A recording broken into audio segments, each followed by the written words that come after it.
എമ്മി കടക്കാര്. അപ്പൊ ഞാൻ ഇങ്ങനെ സാധനങ്ങള് ഞാൻ ജോലിക്ക് പോയിട്ട് വരുമ്പോഴത്തേക്കും ഇവളുടെ കയ്യിൽ ഫുഡ് വാങ്ങും. അപ്പൊ വേണമെന്ന് രാവിലെ പറയും.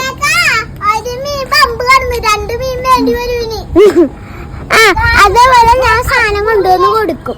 എന്നിട്ട് രാവിലെ കൊണ്ടുവന്ന് കൊടുത്തിട്ട് ഞാൻ പോകും. എന്നിട്ട് ഉച്ചക്ക് വന്ന് കഴിക്കും. ചോറും ചമ്മന്തിയും പിന്നെ മീൻ വറുത്തതും മയില വറുത്തതൊക്കെ കൂടി ഞാൻ അതൊക്കെ തിന്നാൻ കൊടുക്കും. ഇതിലാണ് കൊടുക്കണേ. ഇത് മക്ക പറ്റുള്ളൂ. മത്തി പൊരിച്ചത്. മത്തി ഒരെണ്ണം പൊരിച്ച് കഴിഞ്ഞിട്ട് അടുത്തത് ഇങ്ങോട്ട് വരേണ്ടി വരും.